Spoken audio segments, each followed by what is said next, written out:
welcome to our Doggy Stars podcast. Today we're talking about dog training equipment. I am your host Jenny with my co-host Audrey here. And so we're going to go ahead and jump right in.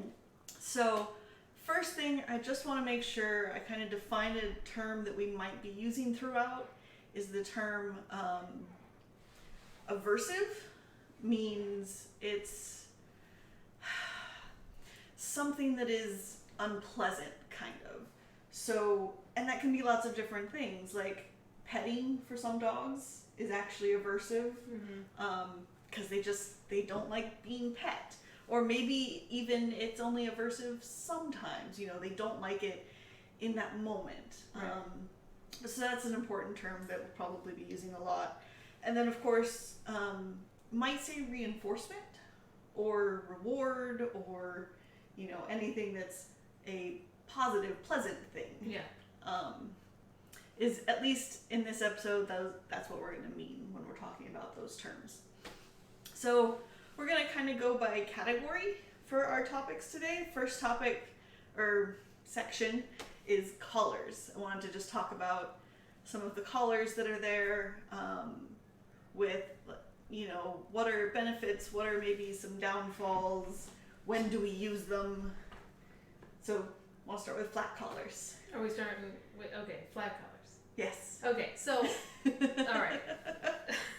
So flat collars are just like the regular clippy ones or belted ones. They don't change size unless you actively change the size, they just sit there. Flat collars, in my opinion, should really only, especially when you first start training, should really only be used for identification, any important things that your county or state requires, like rabies tags or what is the other thing? Town license. Town license, yeah. Stuff like that. But especially when you're first training a dog, you shouldn't rely on the collar to attach the leash to. Once you have like a very, very well-trained dog who you know is not going to pull or hurt themselves, then it's fine. Like if you are 100% confident that your dog isn't going to pull, it's totally fine, in my opinion, to have a flat collar with a leash. But otherwise, flat collars should really just be used for identification purposes. You want to make sure the fit, like you should be able to fit 2 fingers in between. Is it this way or this way? Or is it not like flat or? I tend to do flat. Okay. Because if it's 2 fingers that could slide out there. Yeah, it tends to be too loose, and then you can have the problem of it coming over the head. Yeah.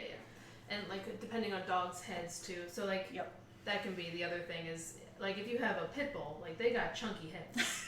So like it can be a little bit looser, probably it's not a big deal. But if you have a greyhound, their face is literally thinner than their neck is. Yep. So it's not even helpful, honestly, at that point.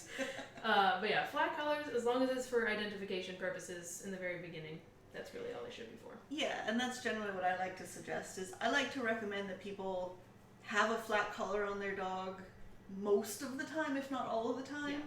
Yeah. There's always, of course, a risk of, what if the collar gets caught? Right. But if it's a quick release, generally the plastic buckles. Yeah. If it's quick release, then there's much less risk involved. Yeah. And so if you have those tags on there, it just makes it much easier if one day the dog, escapes out the door or out a gate. Someone maybe tried to break into your backyard when they were in the backyard and the dog just runs off. Yeah. So that's why I always like having that flat collar. And I agree. Like my goal whenever, working with training dogs, my goal is to be able to have a leash on a flat collar. Yeah. That's what I want. But you don't start there because in a lot of ways it's actually really aversive to train on a flat collar for walking nicely. Oh yeah. Because it's pulling, it's choking, the necks, the throats of dogs are very delicate, and so putting any kind of pressure there is really bad. Yeah. So you really want to be careful with flat collars with training, especially to walk nicely. Yeah. Even if you're not the one pulling the leash, if you're beginning training, the dog is the one pulling, and so people are like, well, I'm not even pulling it, right? But the dog is. There's still pressure. There is still pressure there, yeah, and you want to be careful about that very much because there's also like a lot of things going on other than the trachea. There's other things going on that if you put pressure on them, you have a terrible time. It's not smart to do that most of the time. Yes. And we mentioned greyhounds are a great example of smaller head than the neck. Yes, very small That head. is the design of the dog. Very pointy dog. That is one of those times where a martingale actually should come into play. Right. So martingales can be designed lots of different ways. The one that I tend to think of is it's basically a flat collar, but one small section of it can come up and basically tighten. Right, A to little about bit. 2 inches or so. Yep. Or an inch. It depends. Yeah, and Yeah. it's also fabric. So a lot of people, when they think of the tightening ones, you think of chains and stuff like that. This is a martingale is one that uses fabric to tighten instead of chains, right? Generally. Oh, right, There there is are that one that some has- that have chains. That's right. But- There's the cloth one with a little bit of chain there. Well, yeah, but yeah. So I guess there's those two. The collar itself is cloth. Yeah. And then there's a little bit that can like tighten it. But it's important to note that that's not a training collar. Mm-mm. That type of collar is designed for those dogs who the collar will slip over the head, Yeah. and it's just to help the collar literally stay on the neck. Yeah, definitely. So, for training collars then, there are 3 main ones. And generally, I know like you don't use pinch collars or slip collars.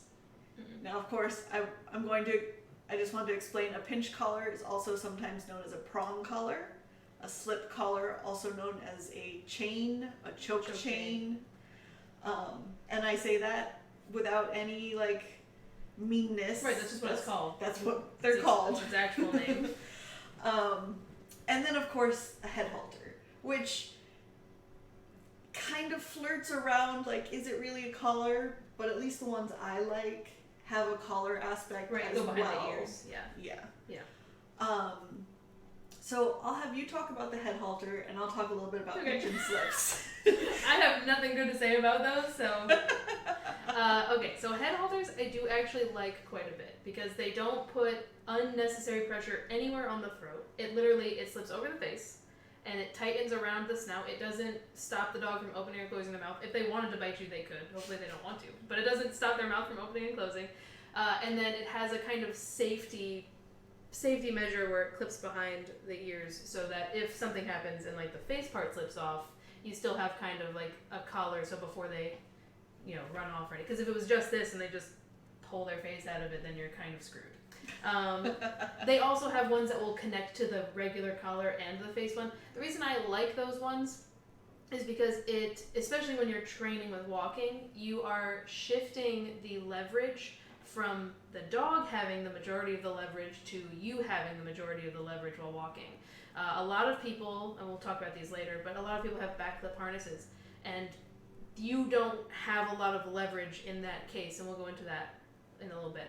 But with head halters, because the majority of the pressure is at the front, if the dog goes to jump, all you have to do is, without using much pressure at all, you pull slightly and the dog's entire body is changing direction. So head halters are, if you have a really tough time walking a dog, a head halter is one of the easiest and cheapest ways to help you, in my opinion, get a better walking. They were one of the first dog jobs I've ever had. I was like a teenager, so I didn't do training at all yet. I had no idea what I was talking about, but I would babysit people's dogs, and this was like a repeat client. Every month I was at her house for like several days, and she had a huge dog. He was like a poodle Saint Bernard or something. Oh, wow. He was massive. He was so tall. The first time I met him, he jumped up and slashed my face, and she was like, "I'm so sorry." She was so embarrassed, and I was terrified of having to walk this dog. I was petrified because I was like, I will be a kite behind him. He will be running, and I will just be flailing in the wind. But she showed me the head halter. This is the first time I ever saw a head halter, ever, because I only ever used regular collars when I was a kid because I had no idea what I was doing. And he was the easiest dog to this day that I think I ever had to walk. And he was not well behaved. He was a monster. He would eat everything. He would jump on everyone. But as soon as you put the head halter on, because he was trained properly on it, because that's one of the downsides is most dogs, if you put it on their face, they're like, well, this is the worst and I hate it. So there is kind of a learning curve. But once you get past that, it is so nice walking dogs on head halters. I absolutely love them. And that was one of the things I wanted to bring up is the downside of the head halter It is takes time. it does, and a lot of people don't realize that. Yeah. With a head halter, there is the occasional rare dog you Yeah, could like, put it on "Oh." and they're like, I don't like this. But No, it's fine. most dogs, if you just go throw a head halter on them, it's going to be highly aversive. Yeah. They're going to try to scrape that thing off with their paws, with Yeah. the ground, with They'll rub against your legs, anything to get it off. and some dogs will actually injure themselves Yeah. trying to get it off. It's that aversive. Yeah.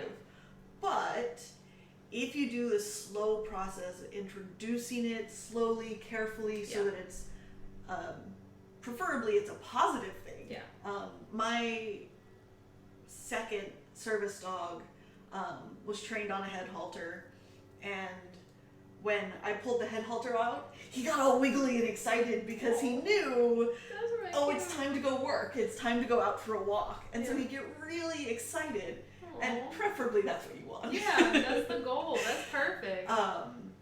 But you do have to be careful with head halters. Yeah. Because if you do, we're like, okay, Oh, yeah. well, this will just make it easier to walk. Let's throw I'm it gonna on. force it on the dog and walk him. You're gonna have a tough time. Yeah. And I mean that really goes with absolutely everything. Oh, definitely. In yeah. with dog training in general, because you can't communicate like, "Hello, dog. This will make walking easier for both of us." And dog's like, "Ah, yes, this seems reasonable." You have to literally slowly show the dog like, "Oh, you get peanut butter every time this thing goes on." The dog's like, "Dope, I love it." You know, like it has to be a slow communication of like, "This thing won't hurt you. This thing only brings you happiness." And if you're just gonna throw anything on a dog and they don't like it at first, you're gonna keep making it worse forever and ever and waste all of your money on these like gimmicky things. Yes. Oh, this thing will make it easier because it makes a sound. And you're gonna waste so much money just because you didn't want to take an amount of time to get them to like something. So you actually end up wasting even more time because you're being impatient. Yes. Yeah. Definitely true. Which brings me to the choke chain, because you mentioned sounds and the prong collar. So the choke chain, with both of these things, with the pinch collar and the slip collar, there are appropriate ways to use them where they're not aversive. And a lot of trainers, especially nowadays, we're moving a lot more to positive reinforcement because we're looking at the science. Yeah. And we found that science shows, hey, if the dog likes a thing, guess what? It's better. Weird. But we've unfortunately, in some ways, we've gone too far that way, and we have a lot of people who are like, I don't want my dog to ever not like something, so there's no training process. So I like to say if a slip collar or a pinch collar are used correctly with lots of training, and you have to have near perfect timing on the human's part, they can be used correctly. But because of those problems, because they're often not used correctly, that's where it's very easy to fall into problems. So a slip collar is probably one of, if not my least favorite pieces of equipment, because it can tighten indefinitely. Yeah. It's literally just a chain. You can get it around your finger if you Yep. wanted to. Yeah. Yep, it's literally just a chain with 2 loops on the end, and it will just keep tightening. And of course, if you put it on correctly, it shouldn't. But if that dog goes to pull, guess what? That chain is just going to slide really tight. Right. Assuming that you're going to be able to keep an ever-moving object in the perfect location on the dog's neck is absolutely ridiculous in my opinion. Yes. I really have nothing good to say about them. So I'm gonna try so hard. No, and that's fine. Like I like that there's I have this other opinion because I actually originally learned on choke chains. I started dog training back when I was a kid. In the Middle Ages, when torture devices were like totally normal. Yeah, exactly. But I mean, in all honesty, that was what you did. You used a choke chain on a dog. That was very normal. You You saw it started all the time. dog training, you put them on a choke chain. That's what you did. So I learned how to use them correctly. And I will admit, as a teenager, I probably did not use it correctly. Right. Now I know better. And now I hate choke chains because they're so dangerous. Yeah, they really It's way too easy, and you have to get the right size of link, Because if it's too small, it can break hair off and cause all kinds of irritation. I've seen that so many If times too. If it's too big, it can just be too heavy. It's always slipping down out of the right spot. So the slip collars are they're bad all around unless you're really, really sure you have good knowledge, like strong, lots of knowledge, and you have perfect timing, and you're willing to put in all that time. You're gonna make, your dog already doesn't pull. If your dog pulls, you should not put them on a slip collar ever. And that's why most people get them. And that's my dog pulls, so if I just suffocate them, then maybe they'll stop. Yep. You know what? They They don't. will. They will Well. stop when they freaking pass out. Eventually. So the pinch collar is a little better, but pinch collar or prong collar it's a bunch of prongs in a circle with that martingale, Yeah. with that little bit of closure. The idea is that you use the pressure to sort of indicate to the dog, hey, don't pull. Mm-hmm. And it can't close all the way like a choke chain, so it can't choke your dog. Most dogs, well, first of all, they should never be sharp. It just, I can't believe we have to say those words. I know, but Oh my god. because they're prongs, Yeah. they should not be sharp. And dogs almost never going to pull to the point of puncturing themselves. Mm-hmm. But it's that almost never. And it's the fact that a lot of the dogs who get put on pinch collars, it's that problem of, not always, but a lot of times it's, my dog's pulling, I can't do I'm anything, just gonna put a prong collar. I need something, and they go throw the prong collar on. Yeah. And that doesn't make it the right tool. A lot of the time, it's still the same problem. You need lots of training, you need good timing. People think a leash correction, where you pull on the leash, is just teaching their dog, oh, don't do that. It doesn't work the way, in the dog's brain, it just doesn't work that way. Mm-hmm. So there's a lot of really detailed training behind it, and it can be used sometimes, but it's definitely one of the much further down on the list. You want to start with training in other ways. Yeah. First. Especially because the amount of time it will take you to perfect using those instruments, you could have trained your dog to perform in the Blue Man Group. It takes so much more training on the human part to be good at using that instrument than it would be to just use other things that are not going to potentially ruin your dog because you can't use it properly. Like the head halter, the accident that you could make is your dog doesn't like it. Yes. With prong collars and choke chains, the accident you could make is you've ruined your dog's temperament permanently. Yes. That's a huge risk versus reward, and people just, you think it's a faster solution, but it actually takes so much more time. Yes. And also, in certain countries, those pieces of equipment are illegal. Yeah. And if you are caught using them, you get fined or even jail time. Like in Sweden, if you leave your dog in a crate for more than 8 hours, you can go to jail for 3 months. Wow. Straight up. That Nice. Yeah, right? That's great. I was telling that to someone, they were like, that's insane. I was like, insanely great. They should. You can't. There's just certain things that people think they can get away with because it's an animal. I'm going to try not to get overly passionate about this and start screaming and the mic's going to blow out or something. But there are just certain things that people think are the easy way out. And you've actually just made so much more work for yourself. And that is how I feel about prong collars and choke chains, all of the time. Because even sometimes the people who think they're using it right really even aren't. They think they did the research. But 100%. The internet, I hate to be the bearer of bad news, is full of misinformation. It's literally everywhere. Having all of the information is just as bad as having no information at all sometimes, because it feels just as futile finding the correct information. And so, I have literally met people who have come in and seen me for things. There was this other dog trainer who met me once when I was working at a store, and he was like, oh yeah, I started dog training on my own, blah blah blah. And I was like, oh, really cool. And he was like, and then he whispered it was a cool secret, and he was like, I just watched Cesar Millan. That's where I got all my information. And I was like, oh. wow. I have to go clean up pee over there, so bye. That will be more pleasant than talking to you. Oh dear. Well, Yeah. so the reason why people try those collars as quick fixes is generally because their dog is pulling. Yeah. So instead, what should we use? Probably harnesses. Definitely. As a first step, we use a harness. Yeah.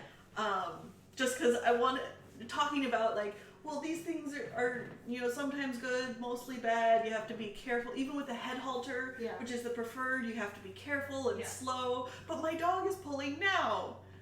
Okay, let's get him on a harness. Yeah. But you were saying about, back clip harness Yeah. versus, say, a front clip harness. Yeah. And so you want to talk about those differences? Yeah, a little bit? yeah, totally. So back clip harnesses. Okay, this is usually what I tell my clients. If you have a puppy, which you probably shouldn't have a puppy, I'm just gonna say that. That I again agree. is another video. But if you have a puppy, I always tell people just get the crappiest harness that you can afford until your dog is the size, and then spend money on like an actually good harness. So when your dog is really, really small and pulling isn't as harmful to you or the dog because they're too weak at the time, back clip harnesses are totally fine. They're a cheaper option, especially like not everybody can afford the fancy stuff. I can't afford the fancy stuff. Like I get it.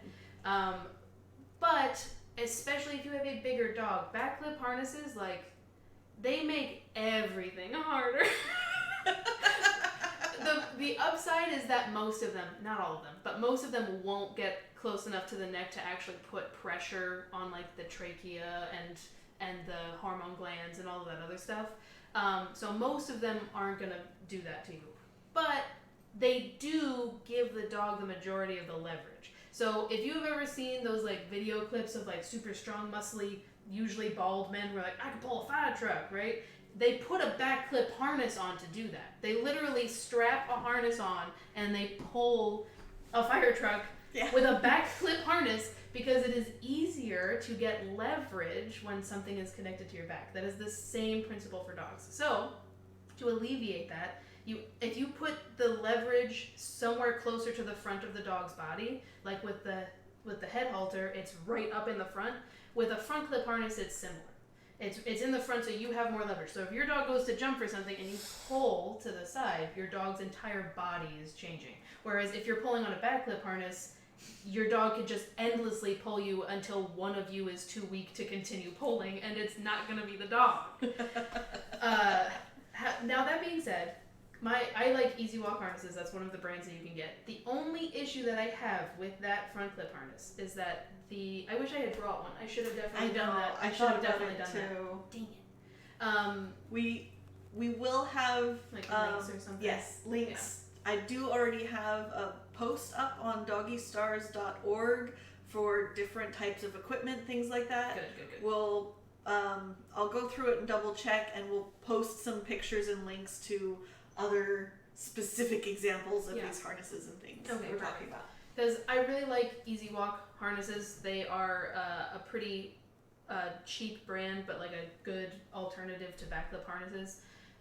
The only issue I have is that, especially if you have a growing dog or a dog that's like basically the size it's going to be, so you got like a permanent harness, but it's still growing a little bit, they have it like kind of lines up, like the way that it's shaped, it lines up with the shoulder blade, usually the front two shoulder blades of the dog, and that can hinder growth, and you can see some health problems later on. There have been plenty of vets that are like, oh, your dog has like, I don't think it's arthritis, what is it?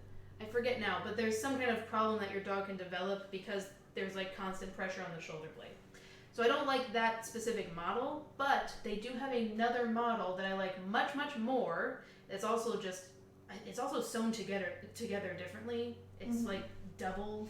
Yes. It's like way thicker, way stronger. It's a little bit more expensive, but totally worth it. It goes over the head like a necklace, and then down the chest, and then the male parts of the plastic clips go around the chest and clip to the female parts on the top of the back. Yep. So it doesn't line up with any joints. It's everything that it is touching, it is safe. It's also a lot more difficult for dogs to slip out of that one than the first one. The more normal Easy Walk harness, if your dog's elbows are up high, like if they have a long, what is this called on the dog? It's the forearm part of your dog, but it's a they don't have arms. I would say the wrong one, I'm sure. So this equivalent to your dog, if their elbow is up really high, they can slide out of the Easy Walks like pretty easily. Especially if they like turn towards you and start backing up, you have to make sure you don't put any pressure on the leash. You have to walk towards them because they can slip out with a little bit of pressure. With the second one I was talking about that goes around, it's much more difficult. I have never seen a dog escape out of that, and I have seen dogs escape out of so many things. So that's my favorite one. But the alternative to the back clip is having a front clip, and front clips just give you so much more leverage. I had an old lady, client. She was in her 90s. Like, this was like, she was a healthy old lady. She was also like 3 feet tall. She was so tiny, and she had a Doberman. Ooh, big and he was huge. He was actually a show dog. Like, he won like all over the country and all over the world. I don't know why was she with me? I don't even know, but she was so nice. And she had a front clip, and there was one time where what happened? Something happened. There was a back clip, and this dog was pulling all over the place. And as soon as we had the front clip on, this 90-something-year-old woman had the easiest time walking in and out of the store. Like, I'm not even kidding. I'm not even exaggerating. Well, and unlike with the head halter, generally you can just throw a harness on the dog. Oh yeah, it's so much easier. Like, you don't have to here, peanut butter, it's gonna be, it's much easier. I mean, some dogs will learn to dislike the harness going over the head. Yeah, it can be a little spooky. Sometimes you have to desensitize them to a little bit. Yeah. But it's still, even then, it's a much shorter process. Yes. Sorry. No, go. Well, if you are having trouble with that. Yes. Typically the problem with putting a harness on is because you loom over the dog and put it on. If you kneel and put it on, your dog probably won't have a problem. Now, that's not a fix for literally every dog, but most dogs, that's the actual problem when you go to put the harness on. Yeah, it's that it's human presence is intimidating. Because we look very off balance. Like, they have 4 legs that are all planted, and when they see us, they're like, oh, how do you guys walk downstairs? That looks scary. You guys are so up high. Like, and so leaning over them, it's like, ooh, like, imagine, like, the Empire State Building, like, leaning over you. You would be petrified. It's scary. I wouldn't want to go near it. No way. No way. And I wanted to mention, so the other type of like Easy Walk harness, where it has basically that strip that connects in the back and then around, that's basically the Y harness. I didn't realize that had a different name. Yep. And oh my god.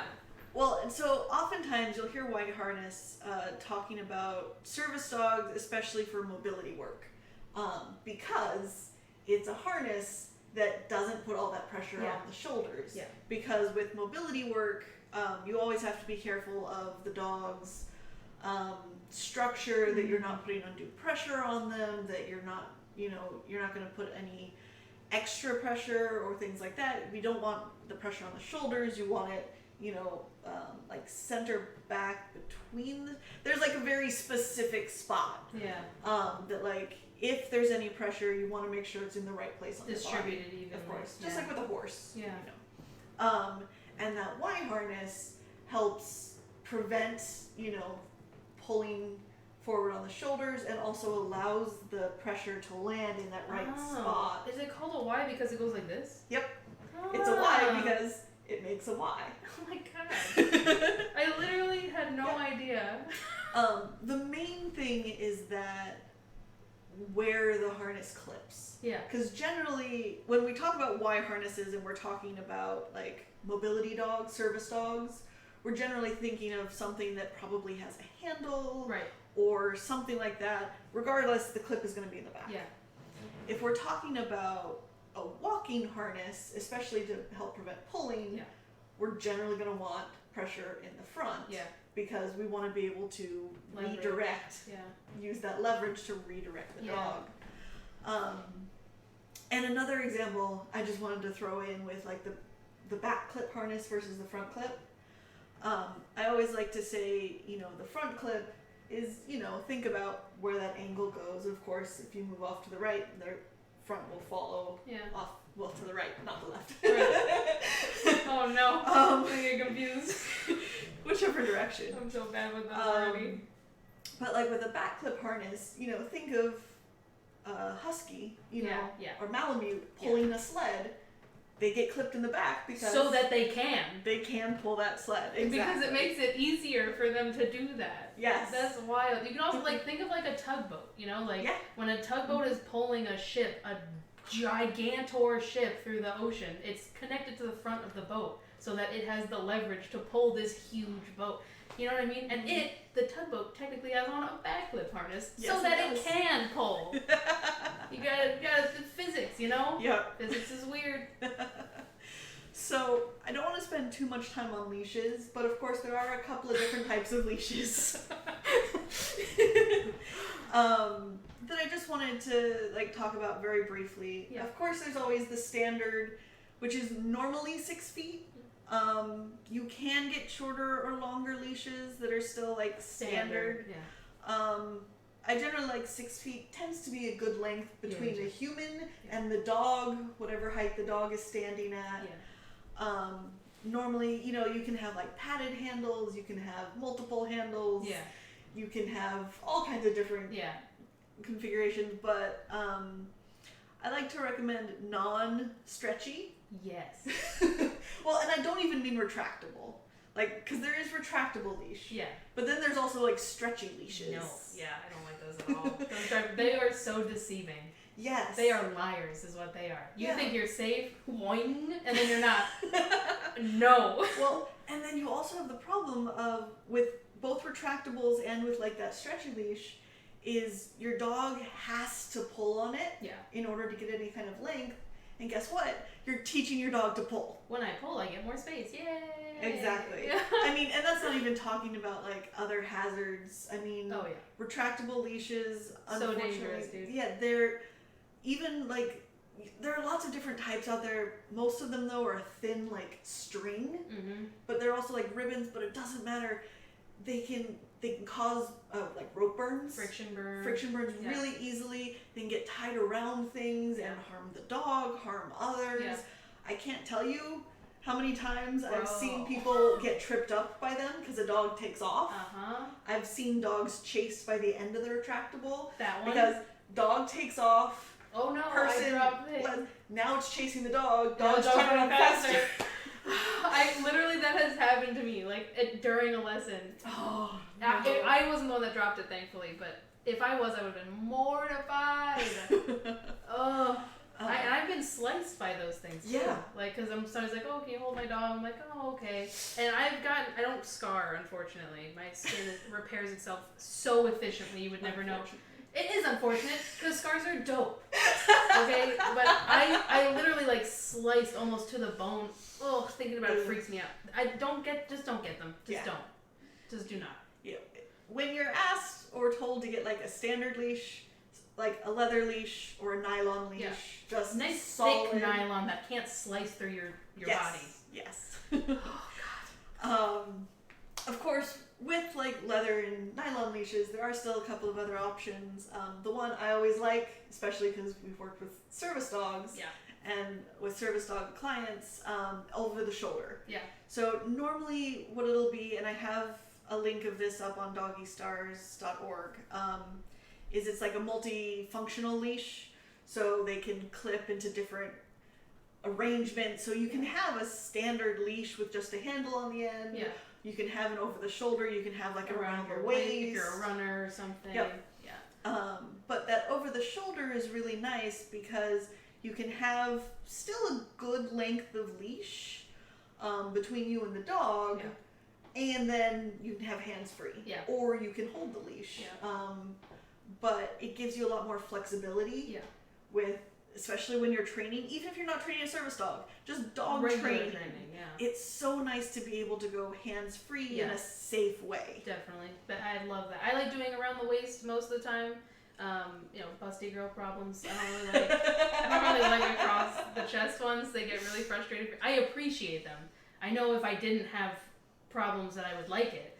But it can be annoying, so I really like around the waist because I can make it as tight or as loose as I want, and I'm not gonna lose it. But being able to have your hands free makes training easier, just because, like, especially if you're struggling with a treat pouch, like you can now open the treat pouch and put your hand in at the same time instead of like holding onto your dog and then like trying to like finagle your hands into like, oh, the plastic got all ripped up and like you don't have those problems.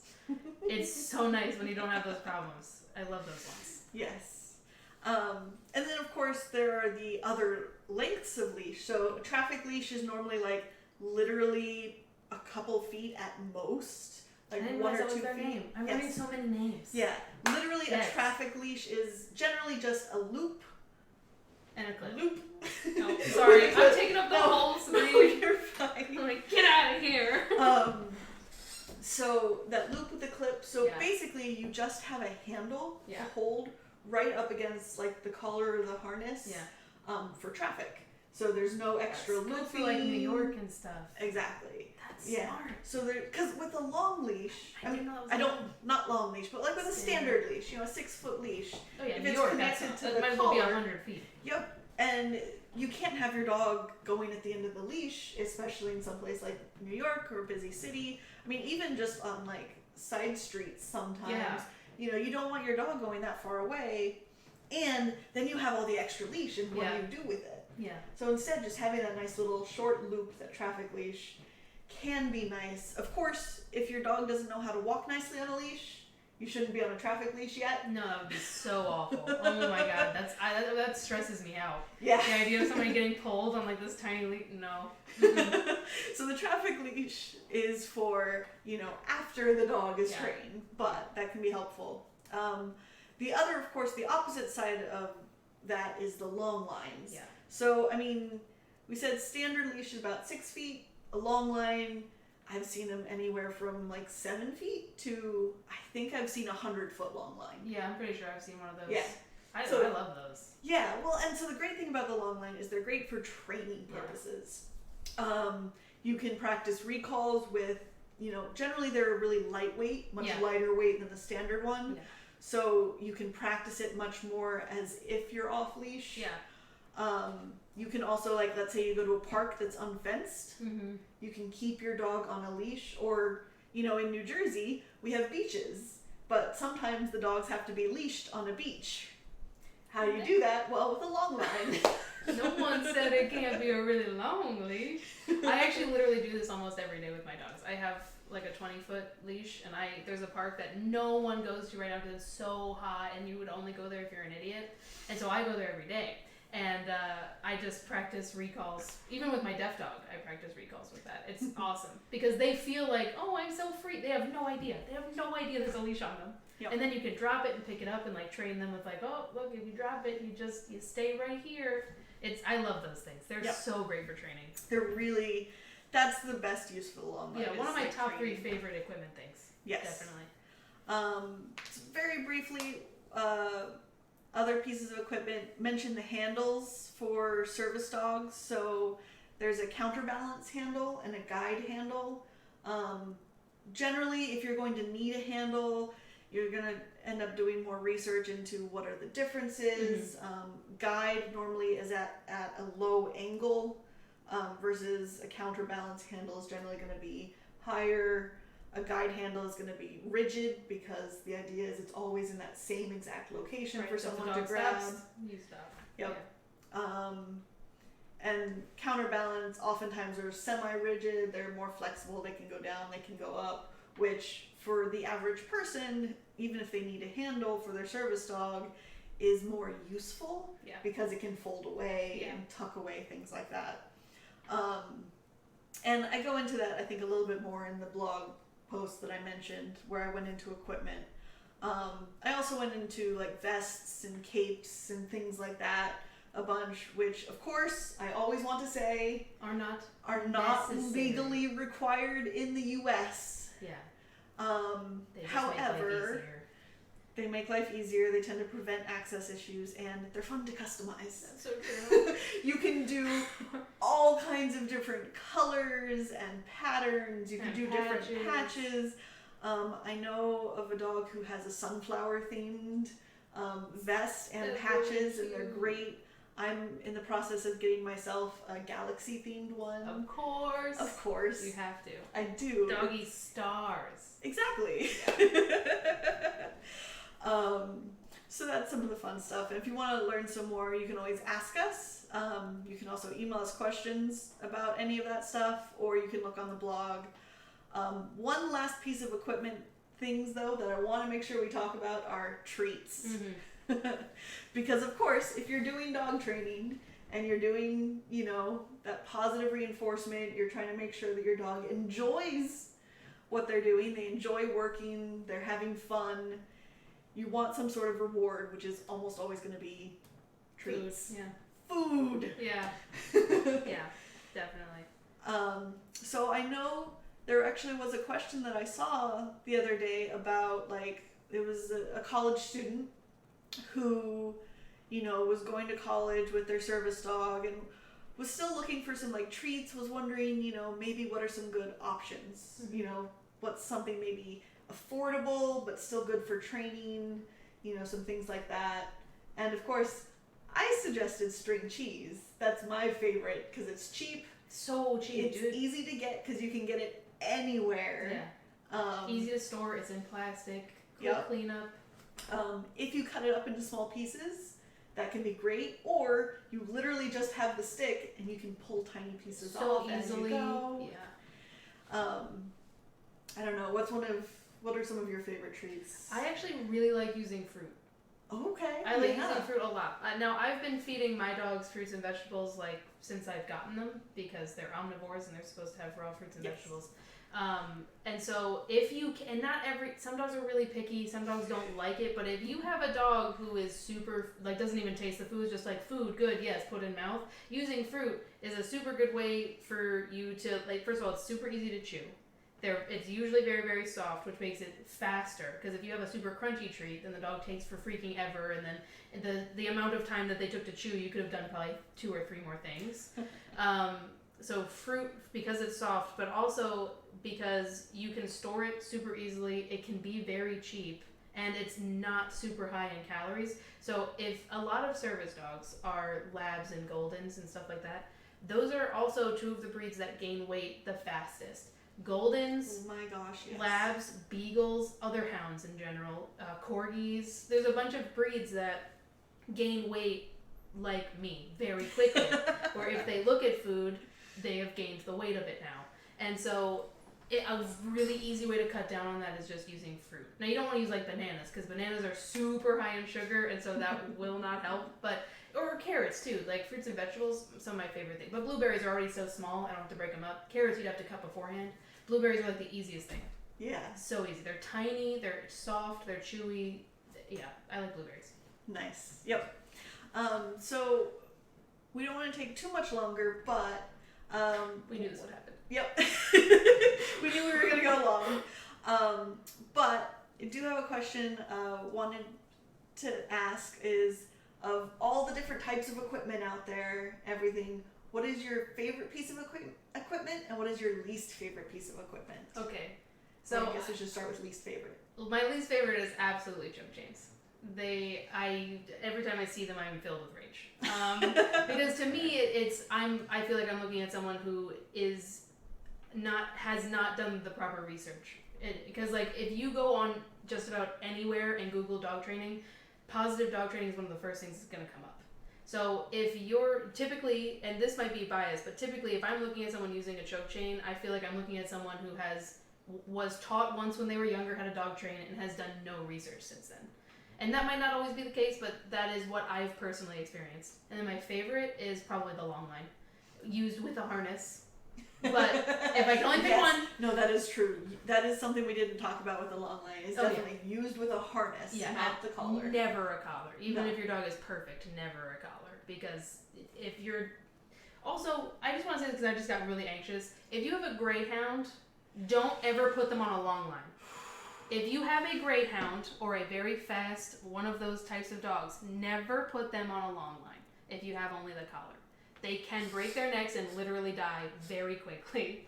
That has happened so many times. It's a warning on most of the collar. Right? It's just, because we were talking about that and I was like, oh no, they have to know. Yes. But yeah, long lines are my favorite because the dog feels like they have so much freedom, which is always a good thing. Because if your dog feels like you trust them, they're emotional beings. So if they feel like they are trusted, they're gonna typically perform better. Maybe if you have a Frenchie, they won't really care. But most other dogs, like Dalmatians, Labs, like they do kind of have like a people-pleasing, like, I want to make you happy type thing. Not all of them, but a lot of dogs. And so long lines are a really easy way for you to have security, but also, you know, the dog feels like, wow, you really trust me if I can go this far away from you and you know I'm going to come back. So I like long lines. Yeah, definitely. I would say my least favorite equipment has to be that slip collar, that choke chain. Yeah. It's far too easy to misuse, and I mean, I was taught on them. Like, I know how they can be used, and I see them misused so many times. I can't tell you. I've seen dogs hung on choke chains, which is front feet off the ground on a choke chain. Like, that's not okay. It's not okay to do that even with like a flat collar, No. but like especially on a slip collar, like that's not okay. And I've seen them injured, and just it's not a good thing. No. Favorite piece of equipment, I would say, is the multifunction leash. Yeah, those are great. Because they can be used for anything and everything. Yeah. And because my favorite style generally is over the shoulder, I just go between the boobs. Yeah. I know. It's just so annoying. No, it's fine. So over the shoulder, but I can still have like a standard leash, and it's the same leash. Yeah, it's really nice. Or it's over the shoulder, or if I need to just slip it off really quick, I can make it a double leash. Yeah. Or it can go around things to like secure them something. Yep. There's just so many uses. Yeah, so I would definitely say my favorite piece of equipment is the multifunctional leash. Yeah. All right, thank you so much for staying with us. We went longer than we meant to, but not an issue. Hopefully you got a lot of good information. Yeah. Go ahead, check out the website at doggystars.org. That's DOGGYSTARS.org. And you can always send us your questions either through Facebook. We have a Facebook page, Doggy Stars Blog, I believe is the Facebook page. Through Twitter, through Instagram, or you can email us, doggystarsblog@gmail.com. We will be happy to answer your questions. And of course, let us know if there are any topics maybe that you want us to cover as well. We're happy to help. Take care.